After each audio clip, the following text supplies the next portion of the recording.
Palavra do Senhor, livro do profeta Amós, capítulo 9, verso 11. Naquele dia, levantarei o tabernáculo caído de Davi, repararei as suas brechas e, levantando-o das suas ruínas, restaurá-lo-ei, como fora nos dias da antiguidade, para que possuam o restante de Edom e todas as nações que são chamadas pelo meu nome, diz o Senhor que faz essas coisas. Eis que vem dias, diz o Senhor, em que o que lavra segue logo ao que ceifa, e o que pisa as uvas ao que lança as sementes. Os montes destilarão mosto, e todos os outeiros se derreterão. Mudarei a sorte do meu povo, um povo de Israel, reedificando as cidades assoladas, e nelas habitarão, plantarão vinhas, beberão seu vinho, farão pomares e lhes comerão o fruto. Meu nome é Fábio Nogueira e eu estou aqui para falar de verdades imutáveis da palavra de Deus. Shalom. Queridos, essa passagem é uma passagem profética que aponta para os tempos do fim e de uma restauração de algo que o Senhor prometeu fazer. A reedificação de um estilo de adoração que agradou o coração de Deus. O tabernáculo de Davi nada mais é do que um homem que se volta para Deus depois de entender a sua lei e trazer todas as coisas para o lugar correto. Observe que quando Davi estabeleceu a tenda da adoração, essa tenda que tocou tanto o coração de Deus, que ele levantou um profeta posteriormente para dizer que ia levantar esse tabernáculo, que ia levantar esse tipo de adoração, que ia reconstruir esse tipo de movimentação que agradava a ele. Quando Davi decidiu trazer a arca para dentro do contexto, ele no primeiro momento ele fez isso de uma maneira equivocada, sem dar a atenção devida à lei que o Senhor já tinha deixado até o momento presente que ele estava vivendo. O que acontece é que quando nós não atendemos aos decretos e mandamentos do Senhor, gera morte. Quando Davi decidiu fazer da maneira dele, o trazer da arca da maneira como ele achava que era melhor, com um carro novo, com bois, da maneira que ele decidiu fazer, ele estava com a melhor das intenções. E ele transportava a presença de Deus de uma maneira equivocada. E no meio desta peregrinação com a presença de Deus, de maneira equivocada, fugindo aos parâmetros da lei que o Eterno já havia determinado, houve o tropeço do boi. Vai haver o tropeço de quem serve. Todas as vezes que nós nos propomos a servir o Senhor sem obedecer a sua lei, haverá o tropeço daquele que serve. O boi representa aquele que serve. E naquele momento, Uzá também muito bem intencionado para não deixar a presença de Deus, a arca que representava a presença de Deus, cair, tocou na arca para apoiá-la, gerando a sua morte fulminante. Ele foi um mártir. Ele foi um instrumento de Deus para nos mostrar e nos ensinar que as coisas do Eterno precisam ser feitas da maneira como Ele as determinou. Não existe outra maneira, não existe, por melhor que seja a sua intenção, por melhor que seja a sua intenção de achar que a maneira antiga está obsoleta, por melhor que seja a sua intenção de fazer algo moderno, algo bonito, algo que atraia mais as pessoas, a intenção de Deus não é essa. A intenção de Deus é que a presença dele, em toda a sua singeleza e glória, observe que é um parâmetro, singeleza de simplicidade em atos, em coisas naturais, mas em glória, porque o poder e a glória é sempre para ele. Então, às vezes, nós queremos enfeitar aquilo que Deus disse simplesmente como deveria ser. Mas o modelo que tocou o coração de Deus foi uma simplicidade de um homem que tinha o coração voltado para o Senhor de tal forma, depois de ter entendido a lei, juntamente com os antigos. Ele ouviu e ficou atribulado no seu espírito e na sua alma para entender o que foi que levou à morte do seu amigo Uzá. Ele desesperou para entender como é que eu posso fazer a presença de Deus estar perto de mim sem que ela me afete de uma maneira mortal. É simples, basta obedecer ao que o Senhor já havia estabelecido. Queridos, a palavra de Deus está completa. Nós não temos o direito de tirar nada dela. Nós não temos o direito de achar que o que ele fez e falou no passado não serve para hoje. Ela é um complexo completo de instruções para que a nossa vida vá bem. Esse texto de Amós representa algo muito interessante. Fala de uma restauração de algo que mexeu e agradou o coração de Deus.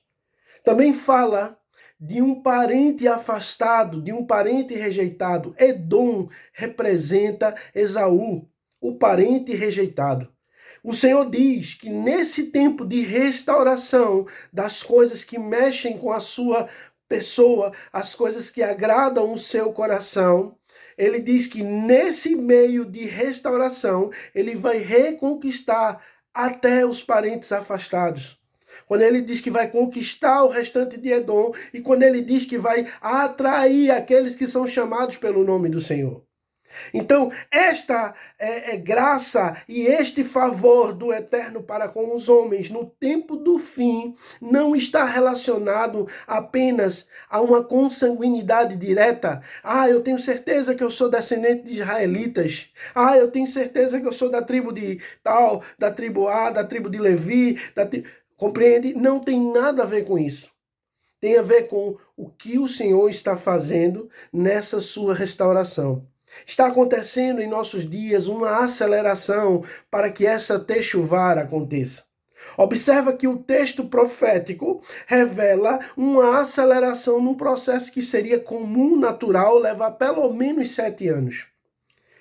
Cientificamente se diz que a primeira safra boa de uma uva para se fazer o vinho é após a 7ª safra, o 7º ano de produção.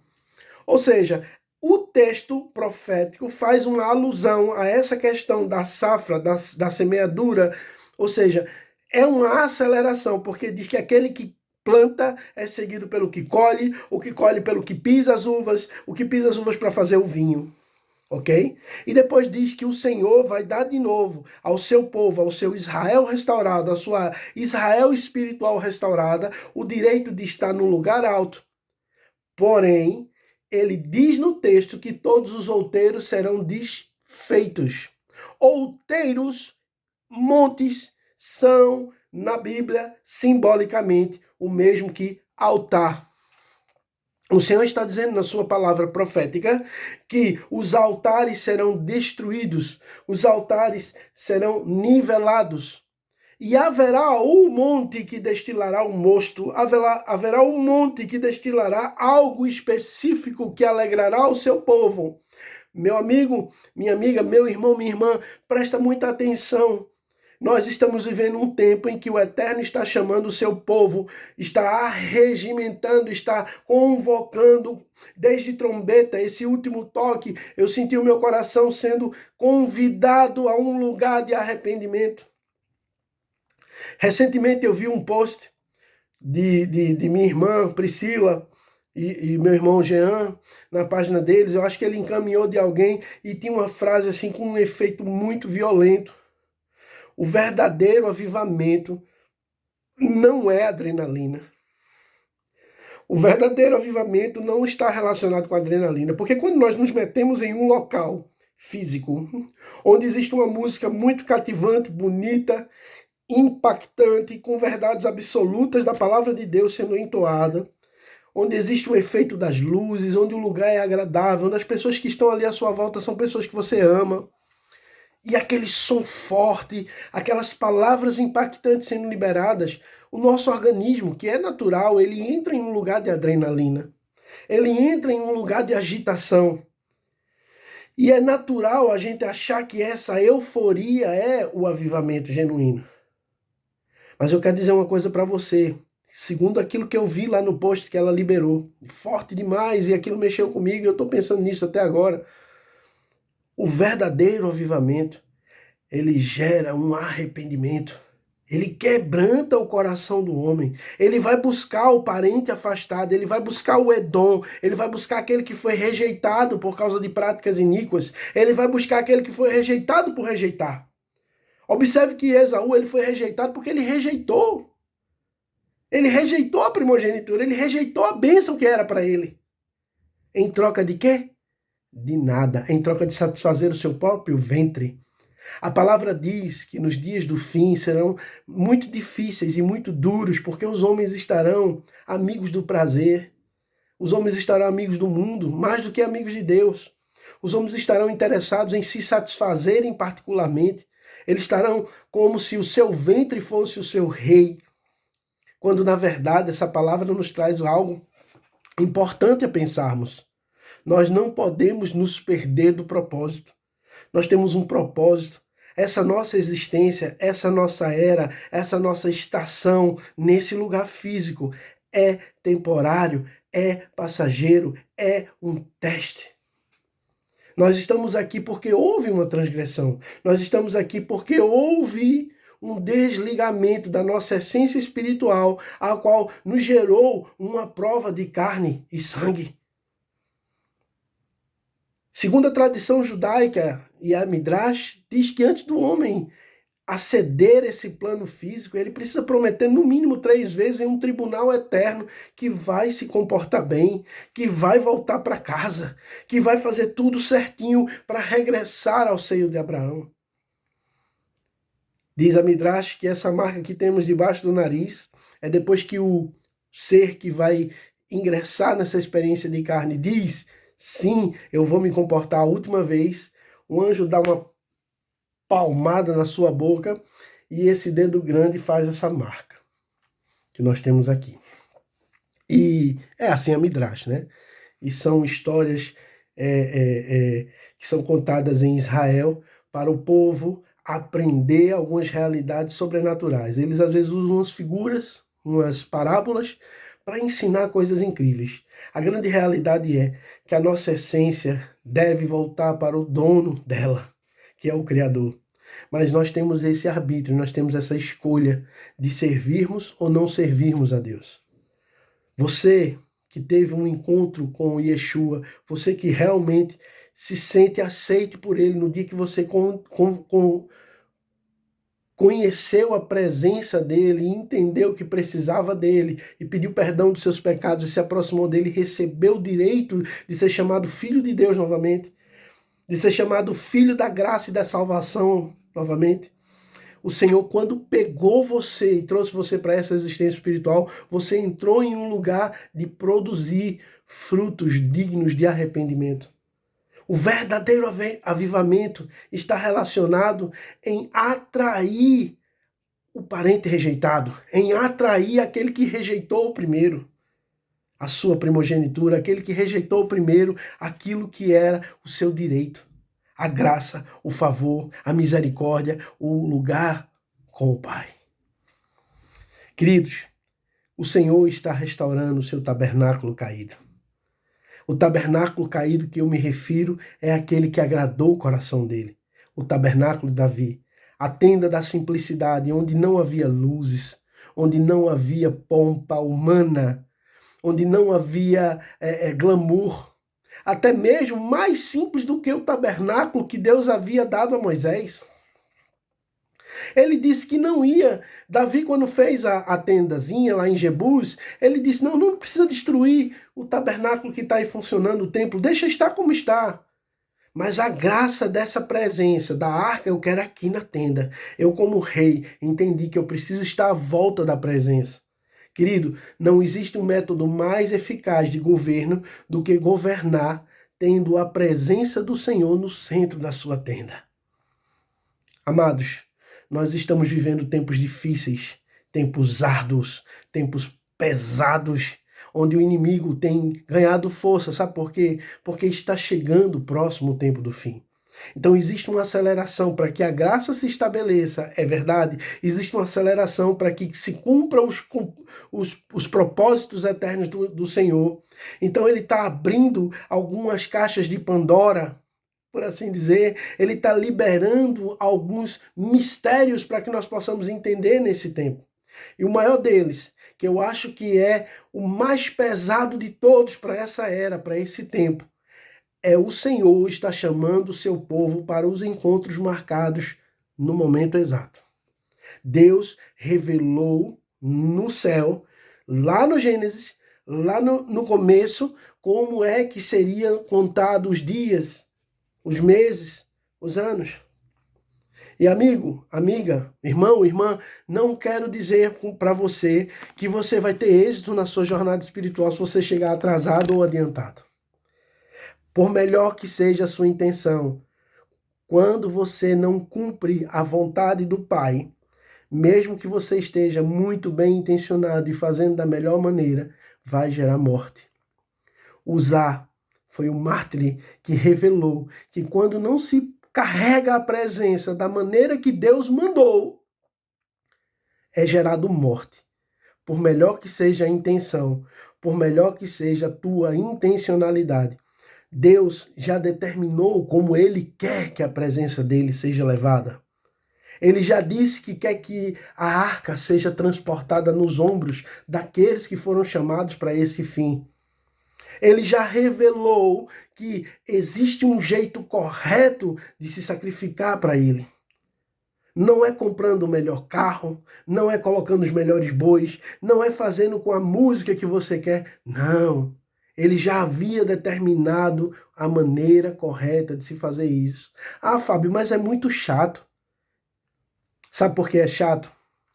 Para você que entende que a lei e a prática da lei é chata, é porque você ainda não se converteu. Porque quando há uma conversão genuína, eu recebo tudo o que o Eterno tem para mim, inclusive as ordenanças e obrigações. Num dos vídeos que eu fiz há pouco tempo, eu mencionei uma situação um dia que eu estava na mesa com a minha esposa e ela falou assim, enquanto comíamos umas uvas sem grainha, né, sem semente, ela disse assim, tá vendo, amor? Os homens são tão acomodados que eles manipulam a fruta para o próprio conforto.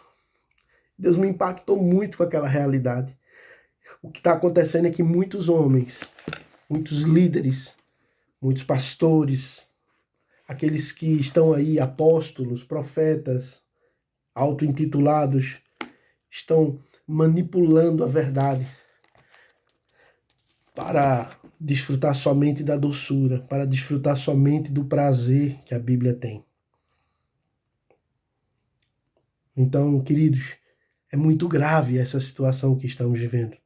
É muito difícil o Eterno conseguir prover salvação para aqueles que só querem a doçura. Lembre-se que a palavra na nossa boca ela é doce, mas quando ela chega no ventre ela se torna amarga. Essa amargura se transforma em vida quando nós recebemos ela completa. Quando nós só tocamos na doçura e depois cuspimos para que ela não venha para o nosso ventre se tornar amarga, nós estamos simplesmente barateando a graça, barateando a lei, barateando aquilo que o Eterno fez por nós com tanto amor. A lei que o Eterno deixou para os filhos dele se basearem, entenderem, cumprirem, as festas que ele deu para nós celebrarmos, para nós seguirmos como estatuto perpétuo, ou seja, como lei até enquanto exista vida. Perpétuo quer dizer isso, enquanto existe vida, está em vigor. Estatuto perpétuo quer dizer que é uma lei que é funcional e vigora enquanto houver vida. E quando nós afastarmos desse entendimento, enquanto nós afastarmos desse entendimento, estaremos carregando a presença do Senhor de maneira equivocada. E a maneira equivocada gera morte. Por melhor que seja a intenção, Uzá foi um mártir. Não acabou. Shalom.